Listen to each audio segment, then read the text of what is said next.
Chapter 5, Part B, Briefs. Now we're going to discuss about nuisance.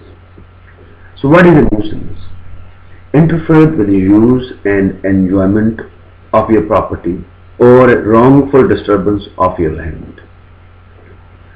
So basically, what is a nuisance? Is interference with the use and enjoyment of your property or a wrongful disturbance of your land. For example, you are singing a song in your bathroom and you are bothering the neighbors, right? It's happening at your place, but it's disturbing your neighbors. Number one, public nuisance. An act or omission which endangers the safety or comfort of the public. So highlight act.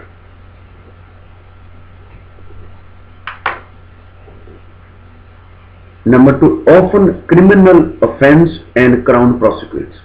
So public nuisance is a criminal offense, and the Crown can prosecute you, basically, can punish you. Third, for a private citizen to prosecute, he/she must prove they suffered special damages beyond what the public at large suffered. So basically, if you want to sue, so naturally you have to prove that you suffered special damages. Okay. So next is private nuisance. Private nuisance is a wrongful disturbance of an easement or other right in respect of land.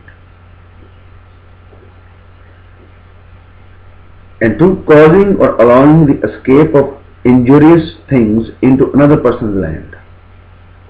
It affects an individual, private versus the public.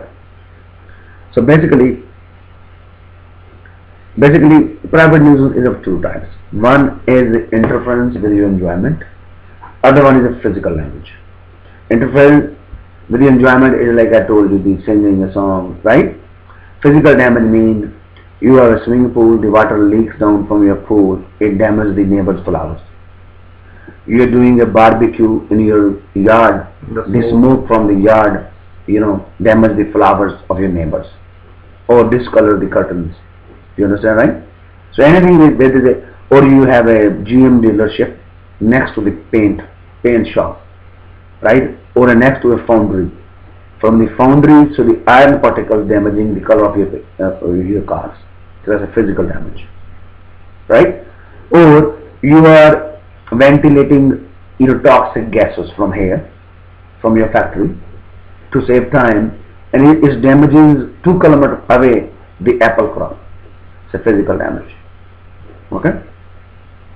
So these are the examples.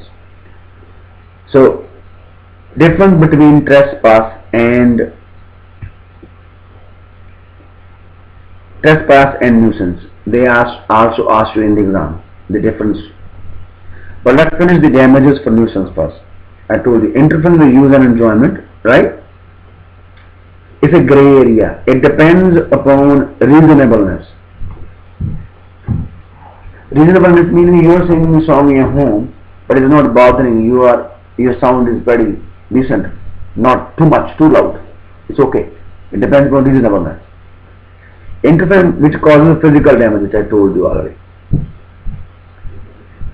And then they ask you about the remedies. What are the remedies? Nuisance remedies, same. Damages, injunction, and third is abatement.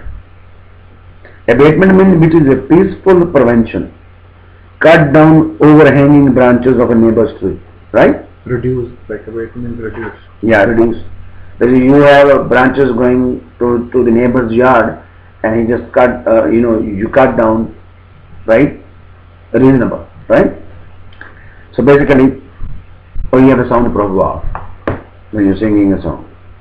So three things you ask you: damages, injunction, and abatement. It can be used as a reasonable method of preventing the nuisance from occurring. So how is a reasonable method? Does not endanger lives or property of others. How it does not endanger. Third, notice given to occupier unless danger imminent. So basically you give a notice. Okay, these are the, it can be used. For example, you have some construction work, you give to your neighbors the notice, from few days we have a construction work. Then excuses that are not defense to nuisance. But this is very important. This comes in the exam. But these are excuses which you cannot use as a defense. The plaintiff moved or came to nuisance. Right? Plaintiff means a person who sues. You say, he came to do a nuisance.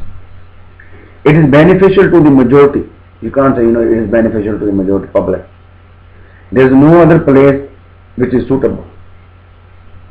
The utmost care and skill have been used, or the act cannot be done without causing a nuisance. Basically, you have used the utmost skill and care, and act cannot be done without causing a nuisance. No nuisance would be created except for the contributory acts of others.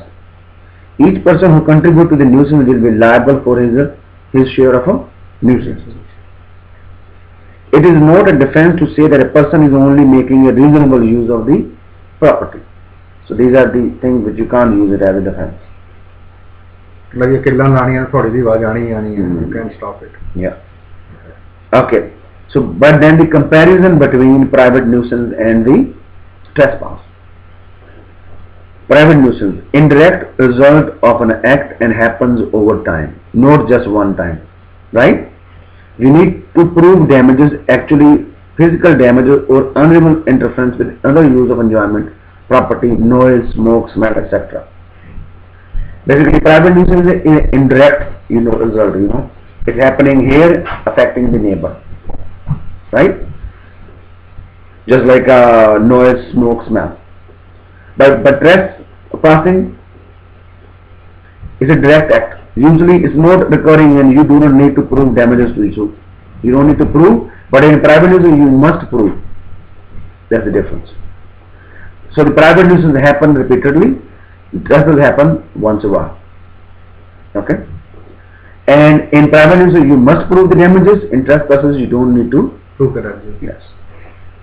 So that was for the nuisance. But the normal question in the exam comes, they ask you, what do you mean by private nuisance? What is private nuisance? It is of two types.